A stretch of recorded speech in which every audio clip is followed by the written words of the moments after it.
This video is really part 2. Part 1 is the Rolle's theorem. This is part 2, the mean value theorem. They're very much related, so if you didn't watch the Rolle's theorem video, I'd encourage you to do that. But the mean value theorem is actually more general than Rolle's theorem. In fact, before we talk about this, let me just give you kind of an illustration.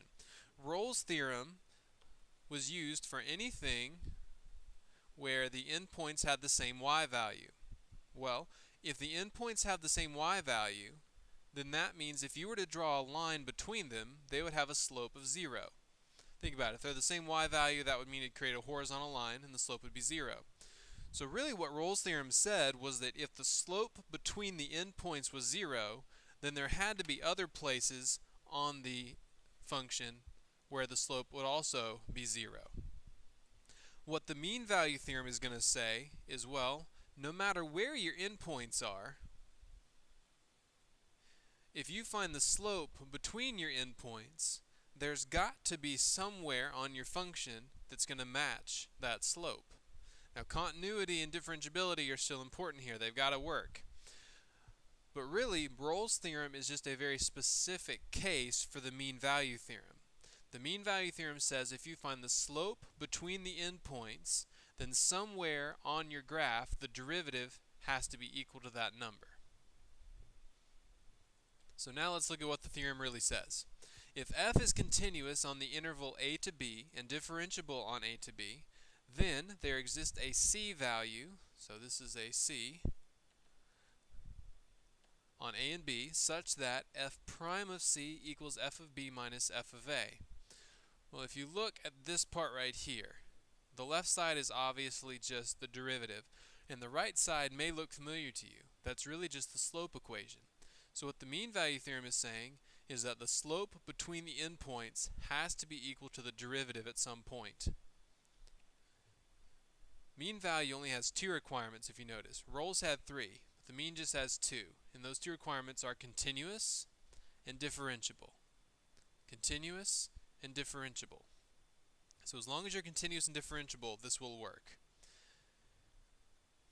So let's look at a picture here. If I were to draw a line between these 2 endpoints, I would be able to find at least one spot, in this case I'd find lots of them,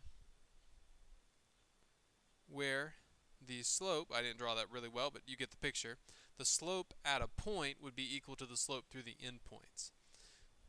Okay, this is actually just going to be itself, because this is a line through the endpoints, so it is always that slope. Now this one, we draw this line through those endpoints, and it would have several points that would be parallel to that as well. So conceptually, what they're saying is if you find the average slope, which is really what the slope through the endpoints would be, it's the average slope. The average slope has to be equal to the instantaneous slope somewhere. Think about it this way. If you drive in your car and over a 1-hour period you average 60 miles an hour, you may not have ever spent very much time going 60. You may have spent, almost half the time going 70, almost half the time going 50. But at some point you would have had to actually be going 60 miles an hour. Otherwise you couldn't have an average of 60 miles an hour. So, 2 examples. First, does the mean value theorem apply for the function x to the 4th plus 3 on the interval -1 to 2? Let's deal with that first. For this one, we just need to prove that it's continuous and differentiable. Same red flags here as it was in Rolle's theorem. We want to look for denominators, which we don't have. Exponents to the -1/3 or 2/3 or 4/3, etc. Don't have any of those. We will have to look out for absolute value. We don't have any of those. So since none of our red flags pop up, we know we're continuous and differentiable. This will actually look a lot like a parabola. It's a little skinnier than one because it's faster, but anyway. It's a continuous differentiable function, so we know the mean value theorem applies. So since it applies, it tells us to find the c such that f prime of c is equal to the slope through the endpoints. And that's really what this is saying. It's the slope through the endpoints. So we need to do the slope formula, but to do that we need ordered pairs. So I'm going to take -1, my endpoint right here, and plug it in my function. So -1 to the 4th plus 3 gives me 4. And if I plug 2 in, I get 2 to the 4th plus 3, which is, let's see, 16 plus 3 is 19. So we have the ordered pairs -1, 4, and 2, 19. So as I do the slope formula, I do 19 minus 4 over 2 minus -1, which is 15 over 3. So my slope is 5. The slope through my endpoints is 5. Again, another way to say that is the average slope over this interval. So the slope through my endpoints is 5. And what the mean value theorem says is that somewhere my derivative has to equal 5. So I take the derivative of my equation, which would be 4x cubed, and I set it equal to 5 to find out where that point is. So I divide both sides by 4, and then take the cube root of both sides.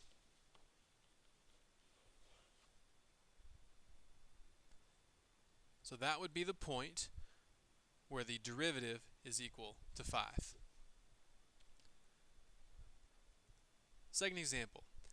Given the formula 5 minus 4 over x, find all values of c on the interval 1 to 4 such that f prime of c equals f of 4 minus f of 1 over 4 minus 1. Now if you notice, this one actually doesn't ever mention the mean value theorem. And that could be the case when you ever see one on a test or on the AP test. But if you see this formula right here, you need to know from now on, oh, that's the mean value formula. I'm equating the derivative to the slope equation. Anytime you see that, you know it's mean value. So let's remind ourselves that the mean value theorem requires that we are continuous and differentiable. Okay, well we have a denominator here, and that's one of our red flags. And if you look, 0 is going to cause a problem. This function is not continuous at 0. However, look at our interval. We're looking at this from 1 to 4. So the question isn't, is the function continuous everywhere? The question is the function continuous on your interval? And it is. X equals 0 is a problem, but x equals 0 is not on the window we're looking at. We're only looking between 1 and 4. So since our window is safe, 1 to 4, there's no problems there, we can do this problem. So the mean value theorem applies, and we need to find the slope between the endpoints. So I plug in 1, and I get 5 minus 4 over 1, which is 1. Plug in 4, 5 minus 4 over 4, which is 4. So I get the point 1, 1, and 4, 4. So I do the slope formula, and I just find the slope to be 1. So now I need to take the derivative of my function and set it equal to 1, because I know by the mean value theorem that somewhere the derivative has to be equal to the slope through the endpoints. So first I'm going to rewrite the equation as 5 minus 4x to the negative 1, and then take the derivative, and I'll get positive 4x to the negative 2, or 4 over x squared, and set it equal to 1. Alright, so I multiply both sides by x squared to get it out of the denominator, then take the square root of both sides. And when I square root this, I technically get x equals positive and negative 2. However, my interval is only from 1 to 4. So I can't use that negative 2. I can only use the positive 2. So make sure you check your interval to make sure your numbers apply. Again, this one we got positive and negative 2 as places where the derivative equaled 1, but we could only use the positive 2 because it was the only one on our interval 1 to 4.